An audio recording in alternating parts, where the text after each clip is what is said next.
हर साल 26 जनवरी को हम सब टीवी पर कर्तव्य पथ की शानदार परेड देखते हैं। अलग अलग राज्यों की खूबसूरत झांकियां और आसमान में गरजते हमारे फाइटर जेट्स।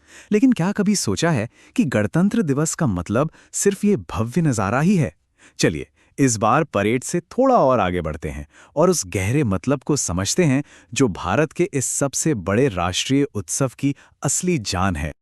और देखिए, इसकी शुरुआत करने के लिए सबसे अच्छी जगह है 2026 के समारोह का विषय। 70वें गणतंत्र दिवस की थीम रखी गई है वंदे मातरम के 150 वर्ष।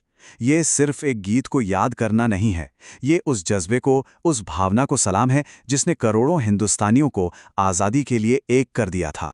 तो ये थीम ना एक बड़ा सवाल भी खड़ा करती है। आखिर टीवी पर दिखने वाले इस शानदार जश्न के पीछे का असली मकसद क्या है? ये दिन 15 अगस्त से अलग कैसे है? और सबसे बड़ा सवाल, आखिर 26 जनवरी की तारीख ही क्यों? कोई और दिन क्यों नहीं? इन सवालों का जवाब आज में नहीं बल्कि इतिहास में छिपा है। 26 जनवरी की कहानी 1950 से नहीं बल्कि उससे भी 20 साल पहले 1930 से शुरू होती है। ये वो दिन था जब पहली बार इसे भारत के स्वतंत्रता दिवस के रूप में मनाने का संकल्प लिया गया था। अब जरा इस टाइमलाइन को देखिए, ये बहुत दिलचस्प है। 1930 में कांग्रेस ने ऐलान किया कि हमें आधी अधूरी नहीं बल्कि पूर्ण स्वराज यानी पूरी आज़ादी चाहिए, और इसके लिए 26 जनवरी का दिन चुना गया। फिर अगले 17 सालों तक यही तारीख हमारी आज़ादी के संकल्प का प्रतीक बनी रही। जब 1947 में हमें असल में 15 अगस्त को आज़ादी मिली, तो हमारे नेताओं ने 26 जनवरी के इस ऐतिहासिक दिन को भुलाया नहीं। उन्होंने फैसला किया कि इसी खास दिन पर हम अपने संविधान को लागू करेंगे। तो यहाँ ये समझना बहुत जरूरी है कि ये दोनों दिन दो अलग अलग मील के पत्थर हैं। एक दिन हमें किसी और के राज से मुक्ति मिली, तो दूसरा दिन अपने बनाए नियमों के साथ खुद का राज शुरू करने का दिन है। मतलब एक है आज़ादी और दूसरा है गणतंत्र। और ये फर्क ना दोनों दिनों के समारोह में साफ साफ दिखता है। 15 अगस्त को प्रधानमंत्री लाल किले की प्राचीर से तिरंगे को नीचे से रस्सी खींचकर ऊपर ले जाते हैं, जिसे ध्वजारोहण कहते हैं। ये एक नए राष्ट्र के जन्म का प्रतीक है। वहीं 26 जनवरी को राष्ट्रपति कर्तव्य पथ पर ऊपर ही बंदे झंडे को खोलकर फहराते हैं, जो ये दिखाता है कि भारत अब एक स्थापित, एक संप्रभु राष्ट्र है। अब आते हैं उस दस्तावेज पर जो इस पूरे उत्सव के दिल में है, हमारा संविधान।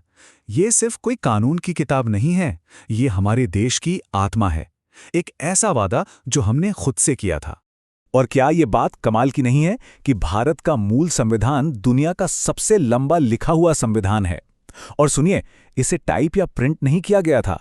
शांति निकेतन के कलाकारों ने इसे अपने हाथों से सजाया और प्रेम बिहारी नारायण रायजादा ने इसे अपनी खूबसूरत लिखावट में कलम से लिखा। ये कला और कानून का एक नायाब संगम है।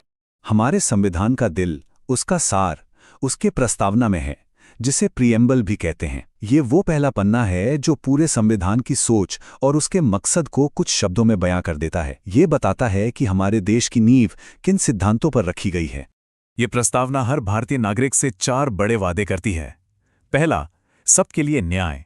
दूसरा, सोचने और अपनी बात कहने की पूरी आज़ादी। तीसरा, दर्जे और मौके की बराबरी। और चौथा, हम सबके बीच भाईचारा। ये सिर्फ शब्द नहीं है, ये एक बेहतर भारत बनाने का रोड मैप है। और जैसा कि हमारे संविधान के मुख्य निर्माता डॉक्टर B.R. अम्बेडकर ने कहा था कि ये तीनों चीजें, स्वतंत्रता, समानता और बंधुत्व, एक दूसरे से जुड़ी हुई हैं। आप इन्हें एक दूसरे से अलग नहीं कर सकते। एक के बिना दूसरा अधूरा है, बेमानी है। तो ये तो हुई संविधान की आत्मा की बात। अब लौटकर आते हैं आज के दिन पर और देखते हैं कि इन महान विचारों का जश्न गणतंत्र दिवस समारोह में कैसे मनाया जाता है।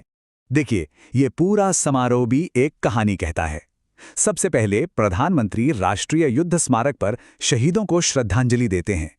इसके बाद कर्तव्य पथ पर परेड शुरू होती है, जो भारत की सैन्य ताकत और हमारी रंग-बिरंगी संस्कृति दोनों का प्रदर्शन करती है। और इसका अंत होता है आसमान में एक शानदार फ्लाईपास्ट के साथ। और इस साल की परेड में आत्मनिर्भर भारत की गूंज और भी जोर से सुनाई देगी। चाहे वो सेना का नया बैटल अरे फॉर्मेशन हो, हमारी अपनी शक्तिबाण रेजिमेंट और ड्रोन शक्ति का प्रदर्शन हो, या फिर राफेल और प्रचंड हेलीकॉप्टर समेत 29 विमानों का फ्लाईपास्ट, ये सब भारत की बढ़ती आत्मनिर्भरता को दुनिया के सामने रखते हैं। तो 77वें गणतंत्र दिवस पर यह सिर्फ एक जश्न का दिन नहीं है, बल्कि यह सोचने का भी मौका है कि 1950 से लेकर आज तक हमने एक गणतंत्र के रूप में कितना लंबा और कैसा सफर तय किया है। जरा इन आंकड़ों पर नजर डालिए। ये अपने आप में एक पूरी कहानी है।